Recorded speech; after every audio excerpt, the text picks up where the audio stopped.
My name is Helena Rodriguez. For more than 20 years, I have been walking paths collecting testimonies related to the Virgin Mary. What you are about to hear happened in Brazil and begins with a sound that is not forgotten once it is heard. The sound of an extremely expensive dress shoe crushing a plate of food. The plate fell on the clean ground of an upscale street in the neighborhood. Rice, beans, and a piece of meat scattered across the light sidewalk. The farofa mixed with the dust. The sauce slowly dripped down to the curb. The shoe came down without hesitation. It broke the plate. It spread everything around. The one who did this was Mr. Eduardo. Yes, Eduardo kicked the plate of food from a homeless man, and for Eduardo, it was nothing out of the ordinary. It was just a way for him to demonstrate his power. Eduardo was a millionaire businessman known in the city, a man accustomed to commanding, deciding, and being obeyed. He wore a tailored suit, held an upright posture, and carried the certainty that this place belonged to him. For him, order was more important than people. The homeless man was Mr. Joachim. He was 73 years old. He had worked his entire life, but an accident left him with difficulties walking. An illness took his wife. Depression took over Mr. Joachim. He no longer had the will to work or live. As a result, his debts increased, which led him to lose the home that he and his wife had earned with hard work and sweat. Unfortunately, his only option was to live on the street. He carried with him only an old cane and faith in the Virgin Mary. On that fateful day, Mr. Joachim was very hungry. He hadn't eaten anything for a few days. Minutes before, a woman, Mrs. Alzira, who was passing by, saw Mr. Joachim's situation.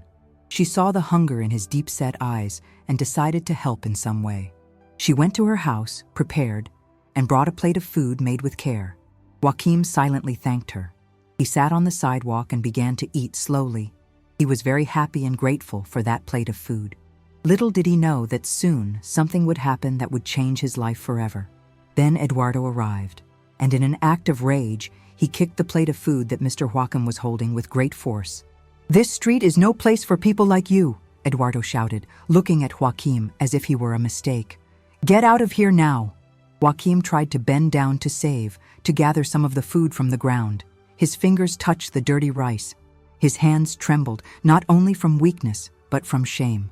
"If you don't leave, I'll call the police," Eduardo shouted again. Joachim slowly raised his face. He didn't argue. He didn't beg. He just looked at the scattered food and then at the man in front of him. The look of someone who doesn't understand how someone can hate so much, someone who is just hungry. Eduardo adjusted his jacket. He took a step back, turned around. He began to walk away as if nothing had happened. Before continuing, I want to ask you something simple. If this testimony has touched something within you, write in the comments what the Virgin Mary means in your life. Go ahead and subscribe to the channel, leave your like, and turn on notifications. Now let me continue from where I left off. Joachim remained there, sitting in silence. Eduardo's footsteps faded down the clean street, and everything stood still for a moment. Eduardo walked away from the sidewalk with a heavy chest. The sound of the plate breaking still seemed to echo inside him, although he tried to ignore it. He got into the car, started the engine, and drove to the office, repeating the day's agenda, as he always did when he needed to maintain control. Meetings, contracts, numbers, all those things made him feel secure. When he arrived at the building, something was wrong. The reception was too silent, the glances were averted, and there were no greetings. Eduardo realized even before understanding. In the meeting room, lawyers stood waiting. "Doctor," Marcelo spoke carefully, as if walking on fragile ground. There was an open investigation, ongoing audits, documents under review. Folders were placed on the table, one by one. Eduardo tried to laugh. He said it was a mistake. At that moment, the phone vibrated. A message from the bank. Account blocked. He tried another. Blocked too. The smile disappeared. He asked how long he would have to resolve it. The answer was direct. It wouldn't be quick. The defense would be expensive, and he had no access to anything. The air became thick. Eduardo asked to be left alone. He sat down, stared out the window at the city, and felt something new, a void that did not come from numbers. He tried to call acquaintances. No one answered. He tried to ask for something to eat using the card. Transaction denied. The word denied kept hammering in his mind. In the middle of the afternoon, 2 agents arrived. They were polite and cold. They informed him of the testimony scheduled for the following morning. They handed him another document. The residence would be sealed. The deadline to leave was short, 48 hours. Eduardo felt his body weaken. Those words carried weight. The same time he had used to threaten someone in the morning was now returning to him as a sentence. He left the building dazed. The car was not waiting for him. He returned using public transport. When he arrived on the street where he lived, he found tape and boxes. People were removing belongings as if the house no longer belonged to him. He entered, saw open drawers, empty cabinets. He tried to eat. He couldn't. When night fell, he went out with only his phone in his pocket. Outside, everything seemed the same. Inside him, something had begun to crumble. It was just the beginning. Eduardo still did not know where he would sleep or how he would get through the night. He only understood that the world continued to move on without him, and that the first step of his fall had been taken with the same shoe that had crushed someone else's food, without mercy or any possible return at that final moment. The first night was spent awake. Eduardo tried to lie down on a park bench, but the cold pierced through the fine suit as if there were no fabric at all. Every noise made him startle awake. Hasty footsteps, distant laughter, a plastic bag dragged by the wind. For the first time, he felt afraid to close his eyes. When day broke, hunger asserted itself. It didn't come suddenly. It started as a light tightening, then transformed into pain. Eduardo walked aimlessly through the waking streets. He passed by a bakery. The smell of fresh bread almost made him stop. He entered. He ordered a simple coffee and a bread roll. The attendant swiped the card. Denied. He tried to explain, spoke too quickly. The man looked at his wrinkled clothes, at his unshaved beard, at his nearly dead phone battery. He asked him to leave. Eduardo left in silence. He tried another door, then another. In one of them, someone recognized him from the news. Whispers began. It's him, the businessman, the one under investigation. Eduardo felt his face burn. He left before anyone could call the police. By noon, the sun was scorching. His mouth was dry, his lips cracked. He had no money even for water. He sat on the sidewalk for a few minutes and soon got up, ashamed to be seen there. He continued walking. His legs ached, his head throbbed. In the late afternoon, he saw a man throw half a sandwich in the trash. Eduardo waited for him to walk away. He looked around. He crouched down. He picked up the bread. It was squished, bitten, cold. He ate it anyway. Each bite came with a memory he tried to push away. The plate on the ground, the shoe coming down, the elderly man's trembling hands. Eduardo stopped chewing. He swallowed with difficulty. He continued eating, now with tears streaming down his face. It wasn't regret yet. It was shock. He was living what he had always despised. That night, he slept leaning against a wall. His tired body no longer reacted. He dreamed of a clean sidewalk, of food scattered, of the dry sound of a plate breaking. He woke up startled, with his heart racing. On the third day, something changed. The hunger no longer shouted. It whispered. His body was weak, his mind confused. Eduardo walked as if he were being carried. Unknowingly, his steps led him back to the same upscale street, to the same sidewalk, to the same tree. When he realized it, his legs gave out. He let himself fall to the ground, right there, in the same place. The street looked the same, clean, silent. But now, the one out of place was him. Eduardo leaned against the trunk of the tree, trying to catch his breath. His body felt heavier than ever. His head spun. His stomach ached with a constant emptiness.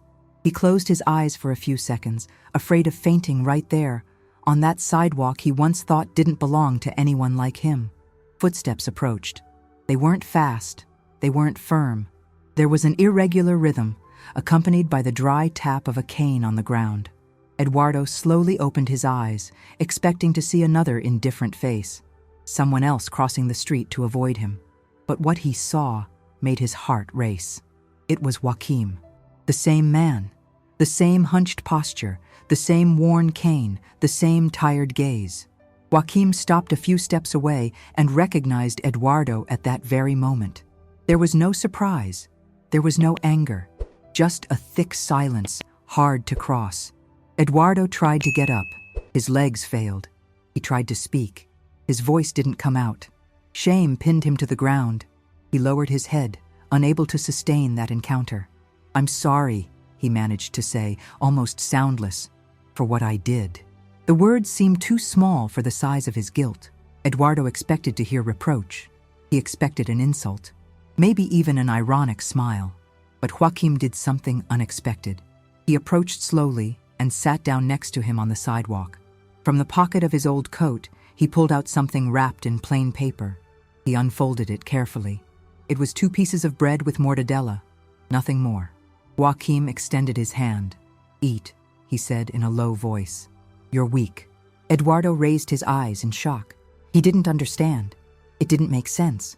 The man whose only meal he had destroyed was now offering the little he had. His throat closed up. "Why?" he asked. "After everything, why?" Joaquim took a deep breath before answering. "Because I prayed," he said. "I asked the Virgin Mary not to let my heart harden. I asked her to help me not to repay evil with evil." Eduardo began to cry. He didn't try to hide it.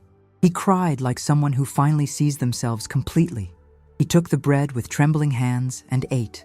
Each bite brought hunger, shame, and something new, hard to name. Mercy. Joaquim placed his hand on his shoulder. "The difference between us was never as great as you thought," he said. "Today, we are both hungry. We both need care." Eduardo closed his eyes. For the first time in a long time, he asked for nothing. He just let those words linger. And there, on that sidewalk, something began to move inside him. Eduardo ate slowly, as if each bite needed to cross something hardened inside him before reaching his stomach. The simple bread weighed more than any expensive meal he had ever chosen without thinking. His hands trembled, not just from hunger, but from the impact of receiving mercy from someone he had hurt. Joaquim stayed by his side, silent. He didn't rush him. He didn't watch him with curiosity. He just stayed. That calm presence disarmed Eduardo more than any accusation. When he finished eating, he took a deep breath and kept his head down for a few seconds. "I destroyed your food," he said, his voice faltering. "I did that because I thought I could. I thought you were worth nothing." The words hurt as they came out. Joaquim nodded slowly. He didn't deny it. He didn't try to soften it. "It hurt," he replied. "Not just in my stomach, here inside too."